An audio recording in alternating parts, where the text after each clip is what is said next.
Before we get into discussing the redesign of the county's youth program, I want to acknowledge the number of contractors that are here that are potential bidders, and want to welcome you and appreciate that you took the time to be here. These meetings are very, very important, and I think provide a basis for you to have some understanding of where the county is going and where the youth council as your leadership is going as well. So thank you for being here, and thank you for the time that you spent with us in the development of some of the things that led to our redesign. So I want to appreciate that. Youth council members, you know, we had a long trek in terms of putting together a plan, a redesign that meets a lot of expectations. Many expectations that are ones that we put on ourselves, and you heard Richard speak about expectations from the state, from the federal level, and just a natural progression of things. Reduce funding. Make us look at ourselves in a very critical way so that we can do the best job and meet the expectation of the law, but also meet the needs of the community we serve, in this case, the youth. So we've been talking about redesigning the WIA system. Today we're going to focus only on youth. That's the first one out the gate. So with that, let me take you through a little bit of the history. You know that you met back in November 27th, and there was a meeting over at Youth Court.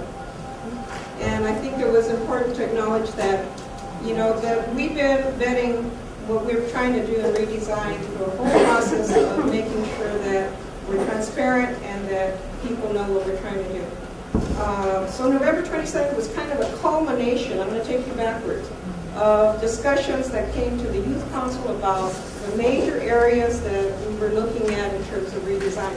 That included the guiding principles that were established by the WIA. That also included the major tenets that resulted from that. So we have a kind of a template that guided us in what way we were going.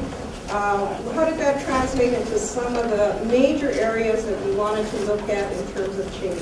Those were the 9 tenets. At this meeting, there was a review of that.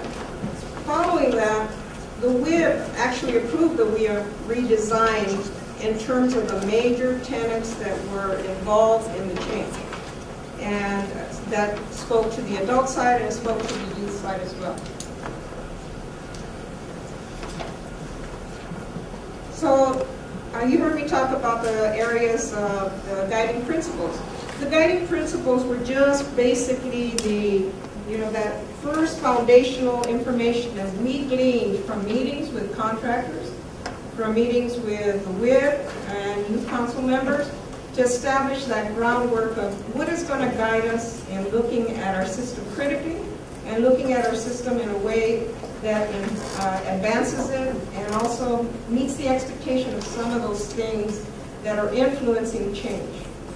So these guiding principles are very, very important. I can't tell you how many meetings we had on this one. So, and again, thank you to those contractors and the audience that were part of this also. So what I want to take you to now is, now we've had a lot of talk about how we vetted it, how for the most part we started developing what is this design going to look like. So now after a lot of deliberation in terms of what's going to go into the design, we're here to present on those major areas of the design.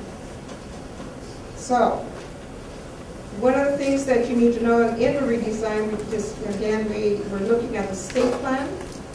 The state plan really is being much more prescriptive on the things that they want us to do. So that is going to go into this. They have increased efficiencies in light of the fact that we don't know where we're going to land with funding. Sequestration, reduction in funding, and also have not been authorized. So we have all these pressures that are not clear to us at this point, but we know that there is a likelihood we'll have less funding. And then the legislative realities that we have. There's constant view at the state level about what we're doing, how we're doing it, how many we're doing it for. And so we don't see that going away. I think we're going to continue to see that. So let's go into the crux of what we're doing. There's a recognition by the state and a recognition locally that we need to do better with disconnected youth. So, in terms of the populations we currently serve, we serve about 50% in terms of in-school and out-school youth. In the design that we're proposing, we're going forward with 70% older youth and out of school, and 30% in school. Some of the strategies and goals. In order to achieve that, we're working closely. We're going to require working closely with K-12 to reduce dropout rates. Why that? State says in their plan they want us to do things to reduce dropout rates within the school. The other thing, another tenet of the state plan is also to re-engage disconnected youth. So part of what's going into our redesign is to ensure that we are targeting disconnected youth that primarily are older youth, out of school, foster youth, probation, kids with disabilities. So for the most part, that is our target population, fitting into the 70% here. And that's to connect them with secondary and post-secondary education. Another goal, increase the number of youth that attain post-secondary degrees and other credentials with a high priority on growth industry. What we're finding, and we've done various studies, if you get kids into any kind of educational mode, I mean, the likelihood of them attaining a job and holding on to a good job increases, and that's where we want to go. Working with employers, a no-brainer really. We need to know what the employers need in order to, that dictates how we work with the youth to get them into jobs that are meaningful jobs and provide career pathways. So let me get into what we mean by disconnected youth, because this becomes our priority of service in the redesign. Many of you are aware that, for the most part, disconnected youth, as I've stated, are about foster youth and probation youth, and many that have just dropped off. And our intent is really to try and capture that. Are they an easy population? They're not an easy population. Do we ignore that? No, we don't ignore that. So the intent of this redesign is to make sure that we ensure that we provide services there. Some of the research, just so you know, on the Casey, it's in your document as well. Casey Foundation has found that there are millions of kids that are not, are disconnected. In LA County alone, recent studies by Paul Harrington, and thank you City, because we pulled a lot of the information off of your website. Paul Harrington did a study at Drexel University just about disconnected youth, and we're looking at well over 200,000 just in LA. So, I mean, we have to do a better job there. So, do we have a call for urgency? Absolutely. So one of the strategies to work with the priority is to ensure that we provide a design that allows kids to not only learn, but actually be earning some money. So we're going to be looking at doing that type of environment for kids so that they are involved in getting that kind of background and experience in the workplace so that they can earn money and be more palatable in the workplace. This one here. I mean, the obvious thing is that we're held to performance. We're held to performance by the state, and in many cases the legislature now is asking us to do certain things and they're holding us accountable. And we have the federal government, of course, that does that. But we ourselves are holding ourselves accountable. And to do that, we need to be much more performance-driven. What does that mean? Performance-driven in many, many definitions could mean, we're looking at numbers. Well, no, we're not. You just talked about it today. What are the numbers telling us? How much are we spending on that?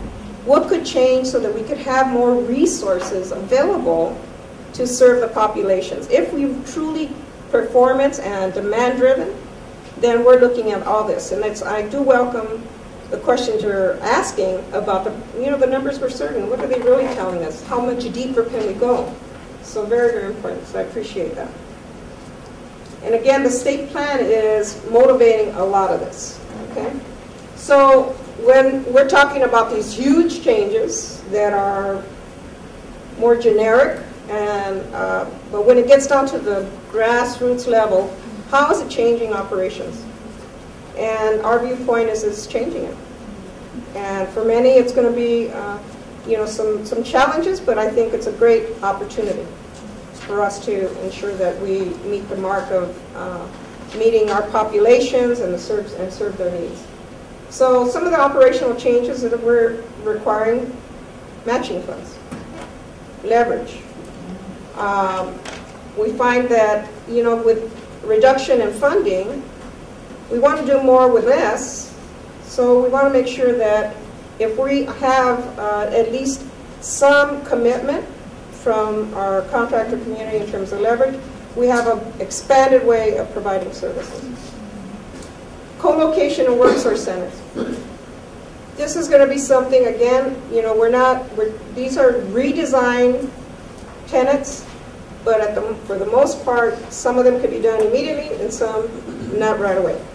So this is huge, big picture in terms of where we're going. Co-location within the workforce centers is a model for efficiency.